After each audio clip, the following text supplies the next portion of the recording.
Most people think of cannabis as a chill, harmless high. But what happens when the weed you're smoking isn't what you think it is? Across the psychedelic underground, there are disturbing reports of cannabis laced with dangerous substances like PCP, meth, and other unknown chemicals. The result isn't relaxation. It's panic, paranoia, and in some cases, a full-blown descent into madness. Tonight, we're opening the vault on some of the most terrifying laced cannabis trip reports ever shared on Erowid. These are real stories from people who thought they were just lighting up, but instead found themselves trapped in a nightmare that felt endless.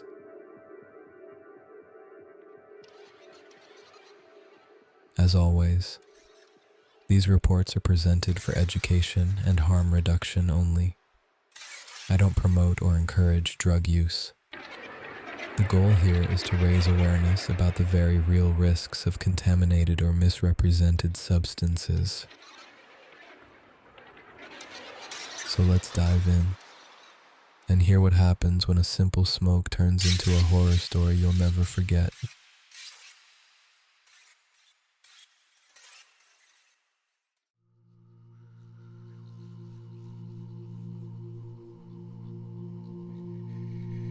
Our first story comes from the user Snopes, who posted this trip report on erowid.org on the 4th of December, 2013, titled Laced Weed Yields Profundity.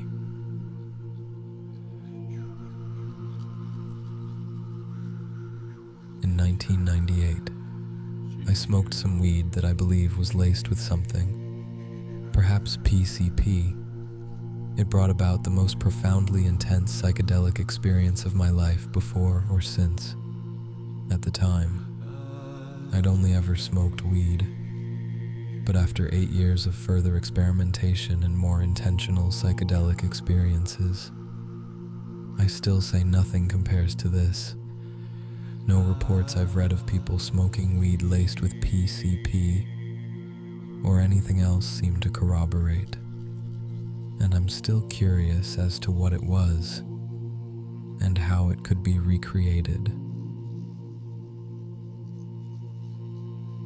One consideration before I commence: due to my absolutely unprepared mental set, I just thought I was hitting a bowl of weed, as did my companions. I wonder if there was a level of openness and vulnerability that was distinctly absent from later prepared efforts at psychedelic experiment. All I know for sure is that this was extraordinarily intense, very short-lived. For a while I thought it may have been DMT, but I doubt it, and utterly unlike anything I've encountered before or since.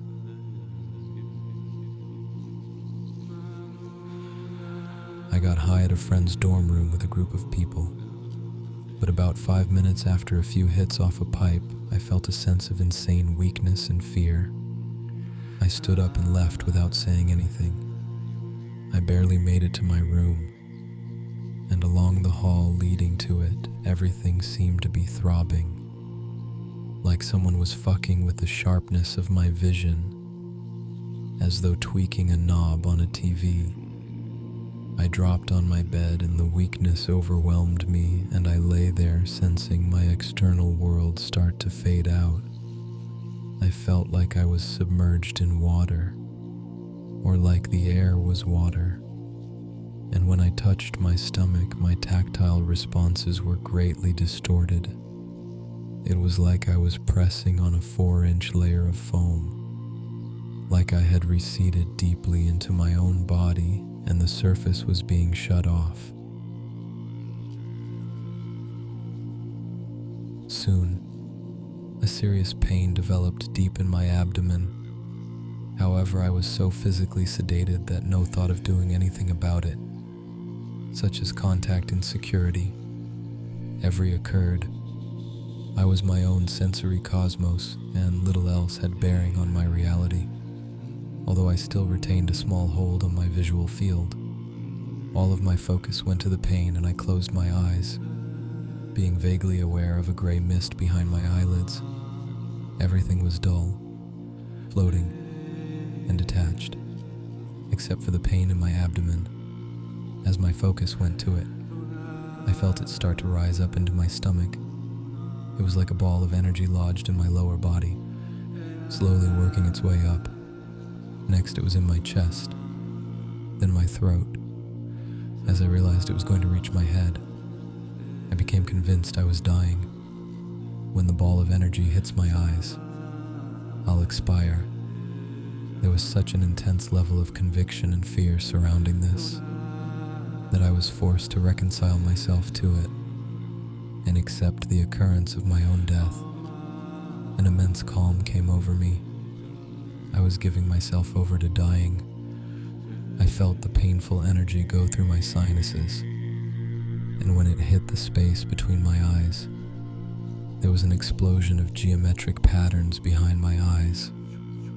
I was utterly blind at this point, completely disconnected from the outside world. The geometric patterns were vivid and bright, distinctly pulsating rectangles of varying colors that seemed to present a tunnel at certain points. At other points, a flat, vibrating surface. Eventually, as the energy of the vibration increased, a sort of slideshow began. Not photographic, more a mesh of shifting geometrics of varying depth. A sense of familiarity and nostalgia overcame me, and it was as though I was being asked to recognize the shapes. They were intimate, familiar, uniquely my own. In all seriousness, I recognized them as abstract colored patterns on shirts I wore as a child, as though I was being shown the clothes I wore as child through the eyes of my childhood self. The absurdly mundane nature of that realization occurred to me afterwards, but in the moment it was like some treasure of my childhood had been laid before me, totally accessible and recovered.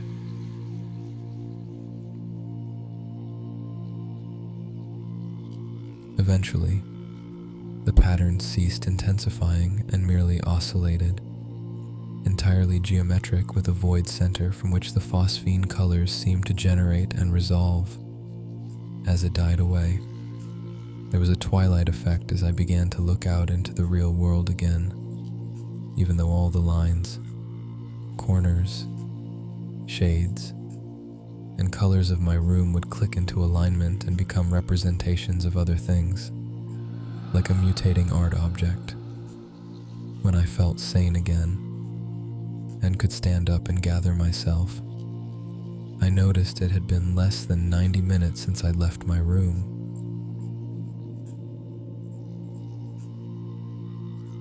What amazes me about it is the way in which the painful ball of energy seemed to move through the chakras, exploding in the sixth, the third eye. Also, the intensity of the recovered visual memories amazed me. It was as though at the moment of death, which I was very sure of, I was comforted by a random detail seen by my childhood eyes. The next day, a friend of mine I smoked with asked me, "Have you ever been so high you left your body?" I laughed, feeling somewhat uncomfortable about telling him of my experience. I didn't know what to make of it, and feared being accused of exaggeration. They were all hardened weed smokers. He said after that bowl we smoked, he ended up having to lie down and went into a hypnotic, levitating state of complete confusion. So that leads me to believe it was laced. I was not alone.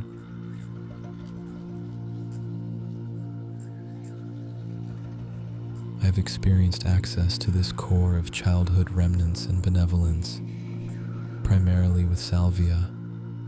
However, the physical discoordination and sense of numbness and submersion all felt like they were leading to a coma, if I can be allowed that approximation, never myself having been literally comatose.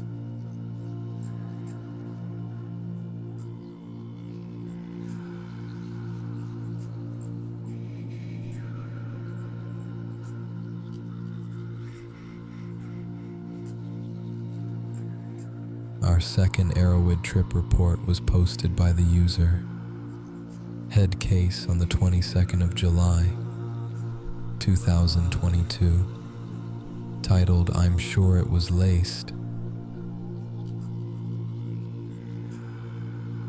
I consider myself relatively experienced with drugs, having experimented with ketamine, methoxetamine, MDMA, speed, psilocybin, 2CB, cocaine, and, of course, cannabis, which I smoke on a fairly regular basis.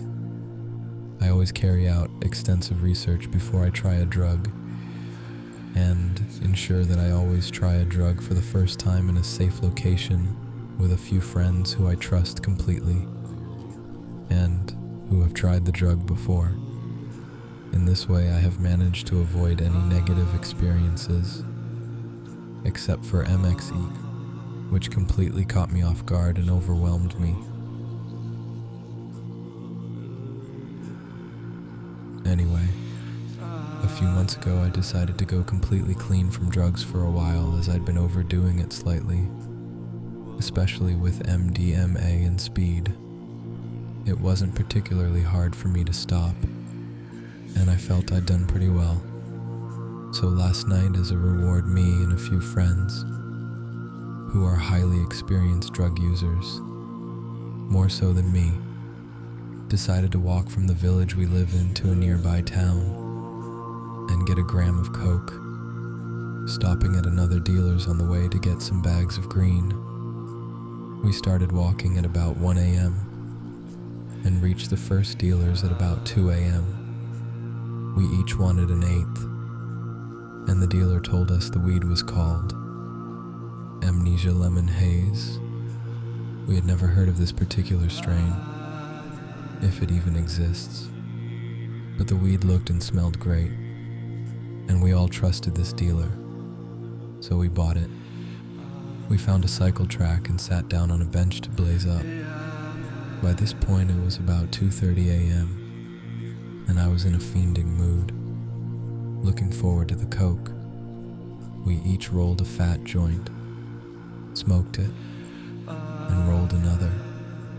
I was feeling pretty high halfway through the second joint, and by the time I had finished it, I knew something was different.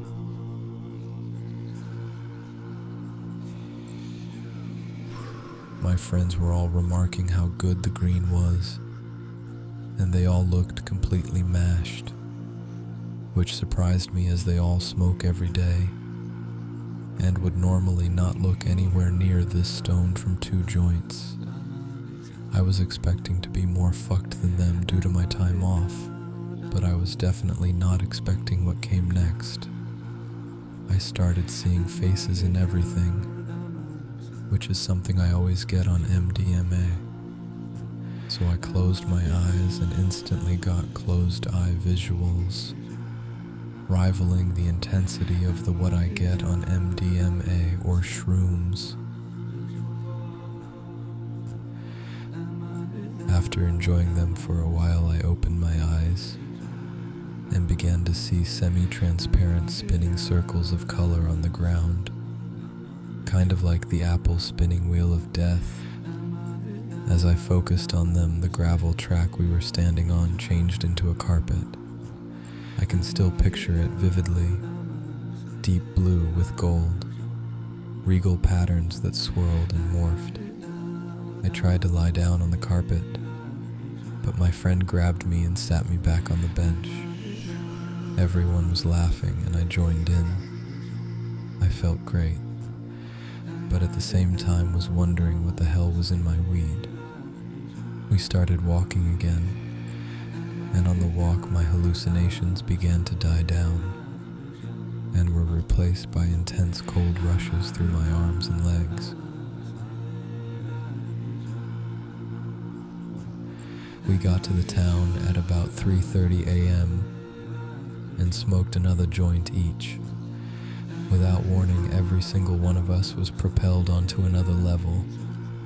I had been the only one tripping hard at the bench, but now everyone was hallucinating. We stumbled around the town, which was completely dead at this time, telling each other about what we were seeing. At one point, I sat down in the middle of the road and stared at the tarmac. This was when I experienced perhaps my most enjoyable and vivid visuals of the night. The tarmac began to shimmer and breathe slightly, then fragmented and broke apart until it looked like a mosaic. For some reason, I thought I was back in a Spanish town that I went on holiday to last year, and began insisting to all my friends that we had to go to this bar that I knew was nearby, because the Spanish beer there was fantastic. One of my friends asked me what I was talking about, which brought me out of believing I was in another country, but my hallucinations were still wild. Not quite as strong as 2CB, but rivaling, if not more intense. Then shrooms. We all decided that we had to be on something other than weed. But as we had no idea of what this something was, we decided not to risk adding coke to the mix. And after smoking the rest of our weed, we finally walked home at about 5 a.m. When I finally got into bed, I was still experiencing closed eye visuals and couldn't sleep for about an hour. I am honestly puzzled. My initial thought was that perhaps the green had been laced with salvia, but the effects lasted for hours, and I was under the impression that salvia only lasted about 10 to 20 minutes.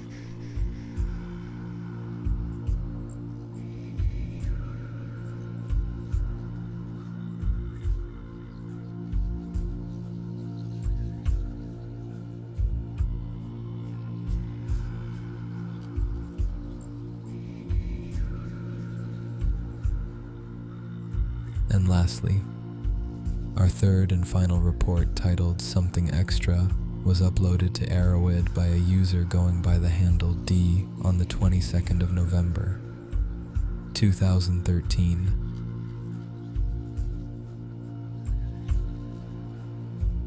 For some background, I smoke cannabis regularly. I'm used to being baked out of my mind.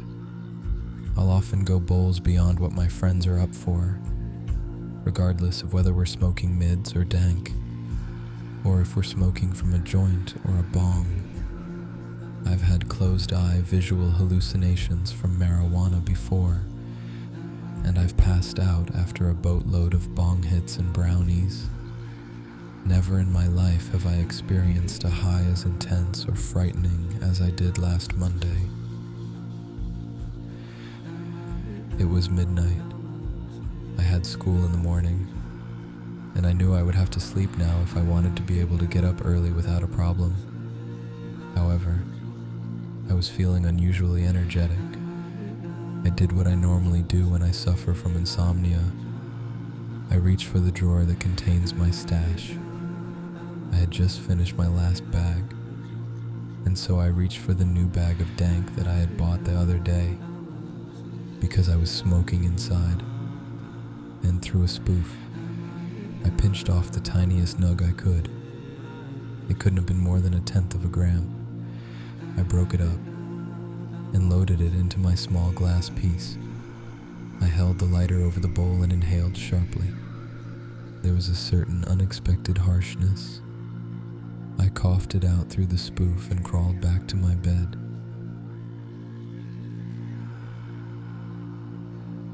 I sat down in front of my laptop, ready to watch a psychedelic video on YouTube before the drowsiness set in. I began to feel extremely high. At first, I was pleased. My dealer had really come through this time. My heart began to pound furiously. I remained calm. This phenomenon was nothing new. I assumed at the time that it was just the sativa kicking in. The pounding in my chest intensified to a level that was surprising and unpleasant. I closed my eyes. That's when I heard the music. Intense, loud rock music was shredding its way through my brain. This was upsetting, since I knew for a fact that there was no music playing in my room. I tried to calm my mind. My mind didn't listen.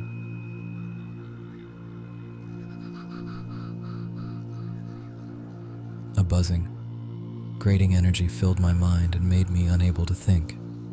I remained on my bed, mostly due to the fact that I had lost my ability to move. I fell into a strongly dissociative state. The music crashed all around me. It, and the energy coursing through my skull, were the only things I could feel. I lost track of space and time. I lost track of the position of my body. I felt as though I were drifting. At this point, I had some mild visual hallucinations, but nothing more than what good bud can produce. My heart was beating so hard that I thought it would burst. I slowly returned to my body and to my sense of reality. I was sweating bullets and shaking nervously. It was the first time I was able to register anything at all in my mind after I started tripping. I realized, in horror, that there must have been something other than marijuana in that bowl. I went over the possible drugs in my mind. I remembered cocaine and thought that my heartbeat might have been an indicator of this. However, I then recognized my dissociated state for what it was, and I began to brainstorm drugs that could do that so powerfully. The first that occurred to me was salvia divinorum, but this seemed unbelievable for several reasons. The primary reason is that it takes more than the amount I smoked to be as high as I was. The second is that I didn't think salvia caused increased heart rate and blood pressure. I finally settled on what I believe now to be the likeliest candidate, PCP. Less than a second after I decided on this, I started tripping again and harder.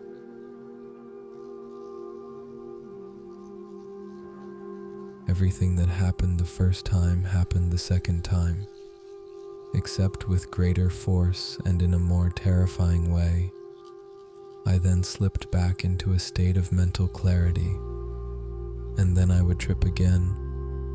I alternated between these states until about 3 or 4 a.m., when I finally fell asleep. It has been almost a full 48 hours since this experience, and my heart is still beating irregularly. My mind still feels buzzing, simultaneously powerful and impotent. I have been shaky and have been unable to experience a full range of emotions over the past 2 days.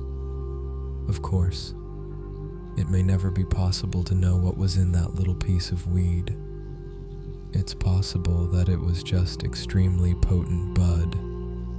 I do not believe that for a minute, though the experience was too intense and the long-term effects are too pronounced to be the result of only cannabinoids. I am convinced that my weed was laced with something, and based on the current evidence, I suspect that mystery substance to be PCP, one of the few hallucinogenic drugs I had never planned on trying.